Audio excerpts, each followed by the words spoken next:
Let's get lifted high. These ABCs, 1, 2, 3. Take a look inside. Everything you need is right in front of you. Right in front of you on these ABCs. Hi, my name is Lauren Jones, the leader of Amplify Genius Productions, AMPLAFII, Genius Productions, LLC. And I would like to share some icons with you.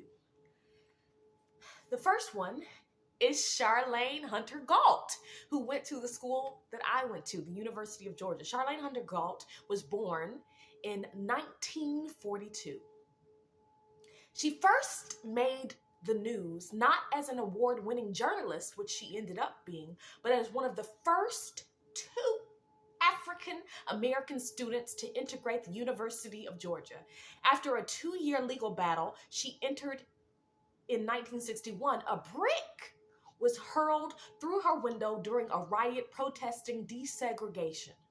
If you've ever been in the eye of a hurricane, you know it's very calm. She later said of the riot, "I probably didn't get frightened about it until 10 or 15 years later." I think maybe that is part of what helps me in my journalism. I have a tremendous capacity to be detached, but at the same time, to be engaged. After receiving a BA in journalism, Hunter-Gault worked for the New Yorker and joined the New York Times in 1968. In 1978, she became a television journalist with the McNeil-Lehrer Report. She is currently with National Public Radio. Her honors include 2 Emmys and a Peabody Award for Excellence in Broadcast Journalism for her coverage of apartheid in South Africa.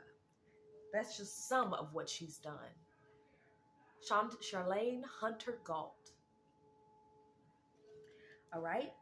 Benjamin Banneker, born in 1731 and passed in 1806. He was an astronomer, a mathematician, and a surveyor.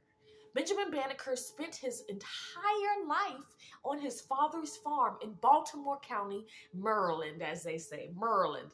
Lacking an extensive formal education, Banneker taught himself literature,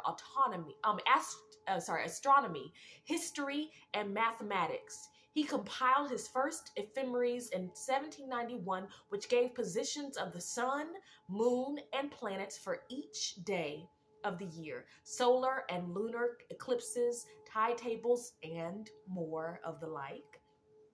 This information was the basis of his almanac, a work that was widely published. Banneker also constructed a wooden clock that kept time accurately, and he was the first to record the arrival of the 17-year locusts, or periodical cicadas, a phenomenon he observed 3 times in his lifetime.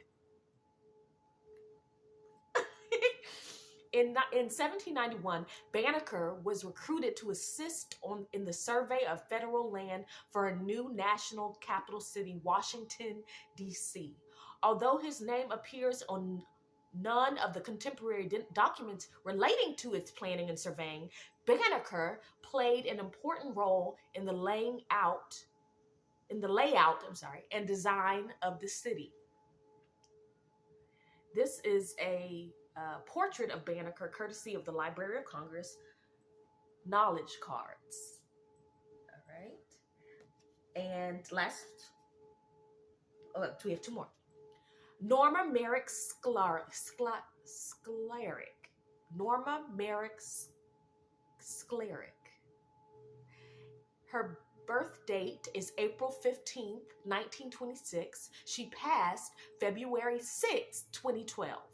I had never seen a T-square or a triangle before I entered the School of Architecture at Columbia University, recalled Norma Merrick-Sklarek, the first African-American woman to be licensed as an architect in the United States. But Sklarek understood the value of persistence and continuing on.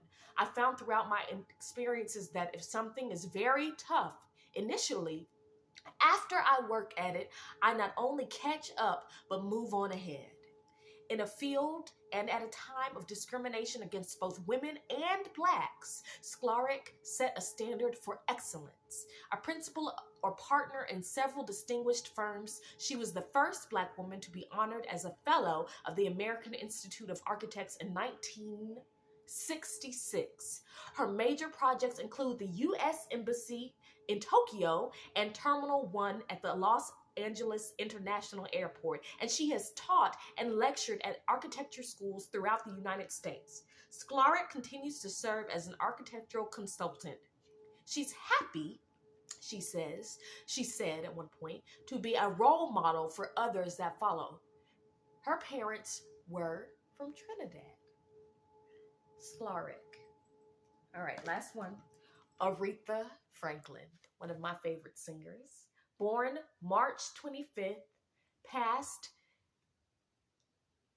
August 16th, 2018.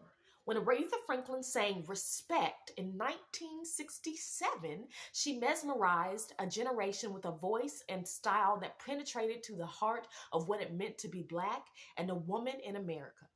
The song topped Billboard's Rhythm and Blues chart, then climbed to #1 on the mainly white pop chart. Franklin continued to reign as Queen of Soul into the 1970s with a gift for capturing life's paradoxes, pain and failure, accompanied by hope and struggle by affirmation. Raised in Detroit, Franklin sang gospel in her father's church, soloing at age 12. In 1960, she moved to New York, where she recorded on the Columbia label with indifferent success. Then, in 1966, she signed with Atlantic Records and, drawing on her gospel and blues background, became the country's leading African-American singer. Franklin's 1972 live album, Amazing Grace, still stands as a landmark synthesis of religious and popular music. Her self-produced gospel album, One Lord, One Faith, One Baptism, 1987, is a tribute to both her heritage and her enormous talent. African American Women Knowledge Cards, Library of Congress, and she did so much more than that. She literally is one of the most well-known singers of our time, one of the most influential singers of our time. And I'm sorry, I keep doing that. There you go. I did it the right way. Now you can see her face. Now you can see her face. Thank you for joining me on these ABCs, 1, 2, 3s. Take a look inside. Everything you need is right in front of you. Right in front of you on these ABCs. Thank you for learning with me. We'll see you again next time.